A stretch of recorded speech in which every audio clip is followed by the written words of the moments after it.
Friends అందరికీ hi అండి. మనం ఈ వీడియోలో జెరోదా యాప్ లో మనం ట్రేడింగ్ చేసినప్పుడు మనకు బ్రోకరేజ్ ఛార్జ్ ఎంత పడుతుందో తెలుసుకుందామండి. లైక్ ఇంట్రాడే ట్రేడింగ్ చేసినప్పుడు మనకు ఎంత బ్రోకరేజ్ ఛార్జ్ పడుతుంది, అలాగే మనము డెలివరీ ట్రేడింగ్ చేసినప్పుడు మనకు ఎంత బ్రోకరేజ్ ఛార్జ్ పడుతుంది, మనము FNO ట్రేడింగ్ చేసినప్పుడు మనకు ఎంత ఛార్జ్ పడుతుంది తెలుసుకుందాం. ఇవన్నీ మీరు కంపారిజన్ చేసుకున్న తర్వాత చార్జెస్ అనేది ఎందులో ఎక్కువ ఎందులో తక్కువ మీకు క్లారిటీ అయితే వచ్చేస్తుంది. ఫర్ ఎగ్జాంపుల్ గా మీరు జెరోదా యాప్ లో ఒక ఇంట్రాడే ట్రేడింగ్ చేస్తారు, మీకు యాప్ లో 2000 రూపీస్ ప్రాఫిట్ చూపిస్తుంది, కానీ ఫైనల్ గా మనకు అంత ప్రాఫిట్ అయితే ఇవ్వరు. మనకు వచ్చిన 2000 రూపీస్ లో నుంచి కొంత అమౌంట్ బ్రోకరేజ్ ఛార్జ్ కింద కట్ చేసుకొని రిమైనింగ్ అమౌంట్ మనకి ఇస్తారనమాట. కాబట్టి మనం ఈ వీడియోలో బ్రోకరేజ్ ఛార్జ్ అనేది ఏ విధంగా క్యాల్కులేషన్ చేస్తారో తెలుసుకుందాం. ఇంట్రాడే ట్రేడింగ్ కి, అలాగే డెలివరీ ట్రేడింగ్ కి, అలాగే FNO కి. సో మీరు ఈ ఇన్ఫర్మేషన్ తెలుసుకోవడం ద్వారా ఫ్యూచర్ లో మీరు ఎప్పుడైనా ఒక ట్రేడ్ తీసుకున్నప్పుడు మీరు ఏ ప్రైస్ కి బై చేస్తున్నారు, ఏ ప్రైస్ కి మీరు సెల్ చేస్తున్నారు చెప్పేసి మీకు ఐడియా ఉంటుంది. కాబట్టి ఆ డేటాని మీరు యూజ్ చేసుకొని ఆ పర్టికులర్ ట్రేడ్ లో మీరు కనుక విన్ అయితే మీకు ఎంత ప్రాఫిట్ వస్తుంది, మీకు వచ్చిన ప్రాఫిట్ లో నుంచి ఎంత అమౌంట్ కట్ అవుతుంది, మీకు ఎంత ఫైనల్ అమౌంట్ వచ్చి తెలుసుకోవచ్చు.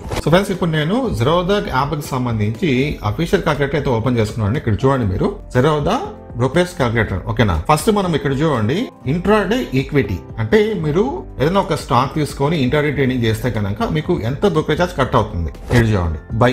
ఇక్కడ ఫర్ ఎగ్జాంపుల్ గా ఇక్కడ నేను 400 రూపీస్ దగ్గర బై చేస్తాను, ఏదో ఒక స్టాక్ 400 రూపీస్ దగ్గర బై చేస్తాను. ఓకే, సెల్ ఇక్కడ నేను 405 వేసుకుంటాను. అంటే నేను 400 రూపీస్ ఉన్నప్పుడు బై చేశాను, 405 వచ్చినప్పుడు సెల్ చేస్తాను, అది మీనింగ్ అనమాట. ఓకే, ఇది చూడండి క్వాంటిటీ, ఎన్ని షేర్స్ మీరు బై చేశారు. ఫర్ ఎగ్జాంపుల్ గా నేను ఇక్కడ 1000 వేసుకుంటాను. ఇప్పుడు చూడండి నేను 1000 షేర్స్ అనేది బై చేశాను, 400 కి బై చేశాను, 405 కి సెల్ చేస్తాను. ఎన్ని పాయింట్స్ గెయిన్ చేస్తాను? 5 పాయింట్స్ నాకు వచ్చాయన్నమాట.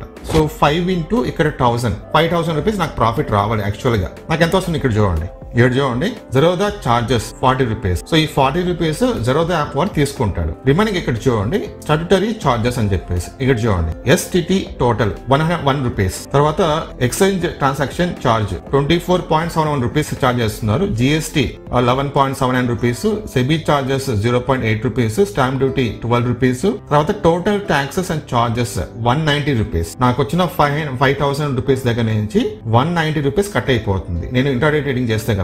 సో రిమైనింగ్ ఇక్కడ చూడండి 4809 రూపీస్ నాకు వస్తుంది. ఇది ఇంట్రాడే ట్రేడింగ్ చేసినప్పుడు అనమాట. ఇంట్రాడేలో నాకు 190 రూపీస్ కట్ అవుతుంది. ఇప్పుడు నేను ఇదే ప్రైస్ తీసుకొని డెలివరీ ట్రేడింగ్ చేస్తే నాకు ఎంత ప్రాఫిట్ వస్తుందో చూద్దాం. ఓకే, ఇక్కడ చూడండి కింద జస్ట్ మీరు ఇక్కడ స్క్రోల్ చేయండి. ఇప్పుడు చూడండి డెలివరీ ఈక్విటీ. ఈక్విటీ అంటే స్టాక్ అనమాట. ఓకే, ఇక్కడ చూడండి బై ప్రైస్ నేను ఇక్కడ 400 వేసుకుంటాను, సెల్ ప్రైస్ వచ్చేసి 405 అనమాట, క్వాంటిటీ 1000 షేర్స్ 1000. ఓకే, ఇప్పుడు చూడండి పైన నేను ఏదైతే ఇంట్రాడే ట్రేడింగ్ కి డేటా తీసుకున్నానో సేమ్ డేటా ఇక్కడ తీసుకున్నాను అనమాట డెలివరీ ఈక్విటీకి.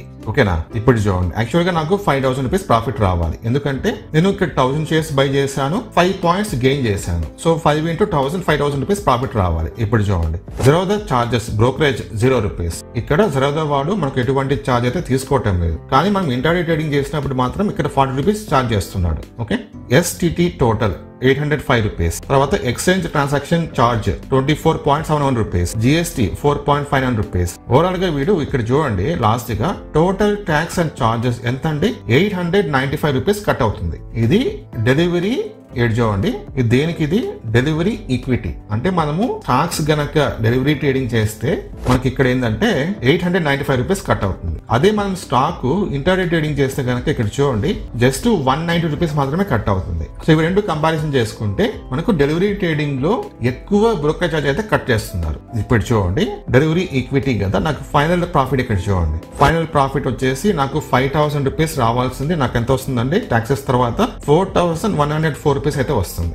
895 రూపీస్ ట్యాక్స్ కట్ అయిపోతుంది, ఆల్మోస్ట్ 1000 రూపీస్ అనుకోండి. ఇంకా ఇది డెలివరీ ఈక్విటీ, అలాగే ఇంట్రాడే ఈక్విటీ. సో నెక్స్ట్ వచ్చేసి ఇక్కడ చూడండి FNO ఫ్యూచర్స్ అనమాట. ఓకేనా, సో ఇక్కడ చూడండి బై 1000 రూపీస్ దగ్గర మీరు బై చేశారు, సెల్ 1100 రూపీస్ దగ్గర సెల్ చేస్తారు, అంటే మీరు ఆల్మోస్ట్ ఒక 100 పాయింట్స్ అనేది గెయిన్ చేశారనమాట. ఓకే, ఇక్కడ చూడండి క్వాంటిటీ 400, అంటే మీరు 400 షేర్స్ బై చేశారు. ఇప్పుడు చూడండి సో నా దగ్గర 400 షేర్స్ ఉన్నాయి కాబట్టి నేను 100 పాయింట్స్ గెయిన్ చేశాను. సో 400 ఇంటూ 100 40,000 రూపీస్ అయితే రావాలి, కానీ ట్యాక్స్ తర్వాత ఎంత వస్తుందని ఇక్కడ చూడండి జెరోదా వాడు ఇక్కడ బ్రోకరేజ్ 40 రూపీస్ కట్ చేశాడు, STT total 88 rupees, exchange transaction charge 15 rupees. Total గా వీడు కట్ చేసి ఇది 162 రూపీస్ కట్ చేస్తాడు. నాకు వచ్చి ఇక్కడ చూడండి 39,837 రూపీస్ అయితే వస్తుంది. ఇది FNO ఫ్యూచర్స్ అన్నమాట. అలాగే మనకు FNO ఆప్షన్స్ కూడా ఉంది. ఇది చూడండి, బై 100 రూపీస్ అంటే మనం 100 రూపీస్ ఉన్నప్పుడు బై చేస్తాం. Cell 110 rupees.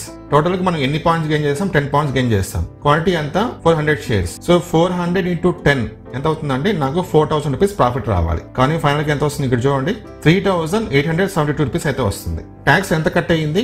127 రూపీస్ కట్ అయ్యింది. సో ఈ విధంగా మీరు ఏ టైప్ ఆఫ్ ట్రేడింగ్ చేస్తున్నారో దాన్ని బట్టి క్యాల్కులేషన్ అయితే వేసుకోవాలి. మీరు ఎన్ని షేర్స్ బై చేశారు, ఏ ప్రైస్ దగ్గర బై చేస్తారు, ఏ ప్రైస్ దగ్గర సెల్ చేస్తారు, ఆ డేటా మీరు గనక ఈ లింక్ లో ఇచ్చేస్తే గనక మీకు ఫైనల్ గా ఎంత ప్రాఫిట్ వస్తుందో చూపించేస్తుంది అనమాట. మీకు ఇంకా ఇలాంటి మంచి మంచి వీడియోస్ కావాలి, ఇన్ఫర్మేషన్ ఉన్న వీడియోస్ కావాలనుకుంటే గనక మీరు మన ఛానల్ తప్పకుండా సబ్స్క్రైబ్ చేసుకొని సపోర్ట్ చేయండి.